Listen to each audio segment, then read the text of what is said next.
Hi girls, I wanted to share something that I learned at the Executive Retreat this past week. And one thing that Matt Hoffman shared with us was kind of this chart of where we've been the last couple years. So if you were with the company in January of 2014, then you know that that was the huge growth that we had, this kind of mania phase where everything was new.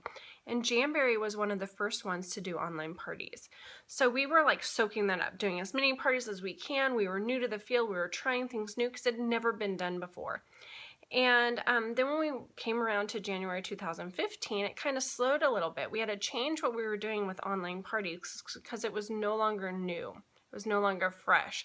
And so a lot of us started doing live parties. We tried different ways of getting customers to come in and participate. We switched from groups to events. We did all of these changes, but we tried them out because we didn't know if they were going to work.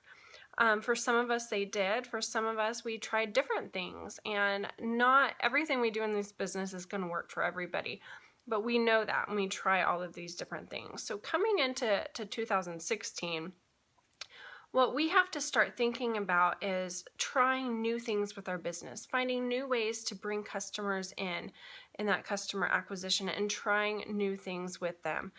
We need to get personal with our customers and consultants and really bring it back to that customer service that we want in our business and going the extra mile for follow-ups and reaching out to customers, but also kind of being creative in how we get our customers. So Facebook is not the only way to get customers. We can have live parties. We can go out and meet people.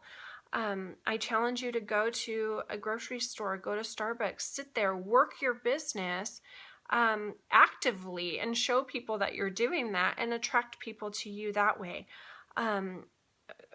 Find some way to talk to them and bring them in and invite them to a one-on-one demo at your house, at their house, at Starbucks, wherever it is. But you need to start thinking outside of the box in our business.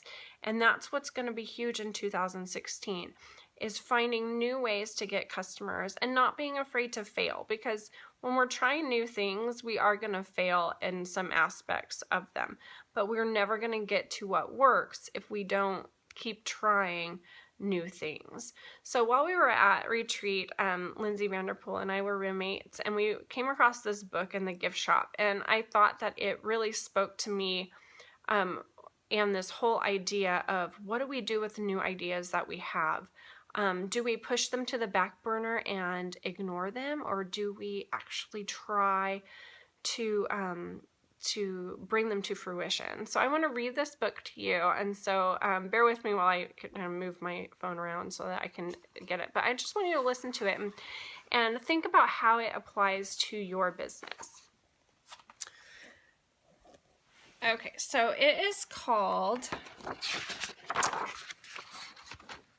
What Do You Do with an Idea? One day I had an idea.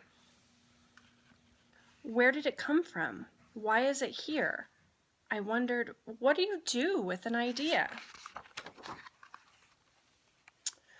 At first, I didn't think much of it. It seemed kind of strange and fragile. I didn't know what to do with it, so I just walked away from it. I acted like it didn't belong to me.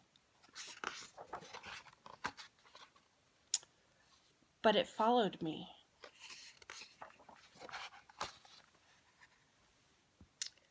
I worried what others would think. What would people say about my idea? I kept it to myself. I hid it away and I didn't talk about it. I tried to act like everything was the same as it was before my idea had shown up. But there was something magical about my idea. I had to admit, I felt better and happier when it was around. It wanted food. It wanted to play. Actually, it wanted a lot of attention.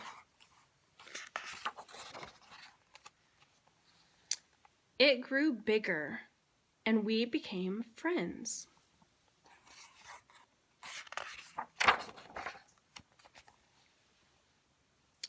I I showed it to the other people, even though I was afraid of what they would say. I was afraid that if people saw it, they would laugh at it. I was afraid they would think it was silly.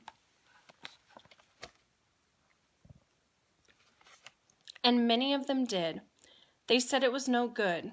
They said it was too weird. They said it was a waste of time and that it would never become anything. And at first, I believed them. I actually thought about giving up on my idea. I almost listened to them. But then I realized, what do they really know? This is my idea, I thought. No one knows it like I do, and it's okay if it's different and weird and maybe a little crazy. I decided to protect it, to care for it. I fed it good food. I worked with it. I played with it.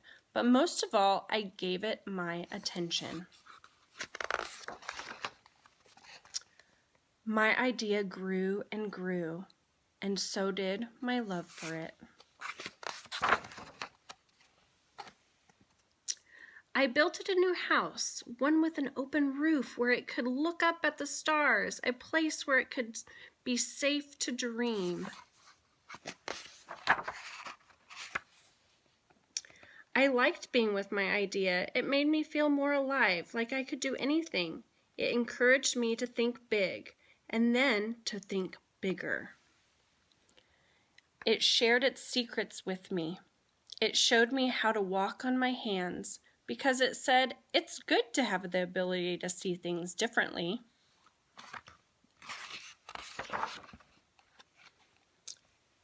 I couldn't imagine my life without it.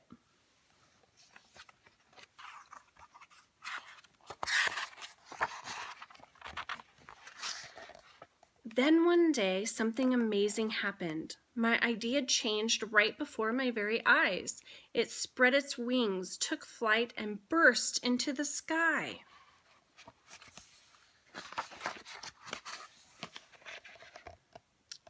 I don't know how to describe it, but it went from being here to being everywhere. It wasn't just a part of me anymore. It was a part of everything.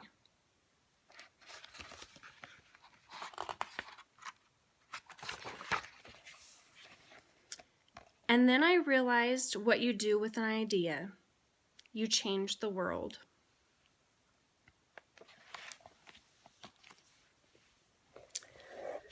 So that book kind of made me tear up when I was reading it at conference, and I thought, what we do with our business, what we do with the relationships that we meet, the girls that we on our team, the customers that we have the ability to touch people's lives. And sometimes we take those great ideas that we have and we go, no, it's not going to work. I'm going to push it back to the back burner. I'm not going to do it.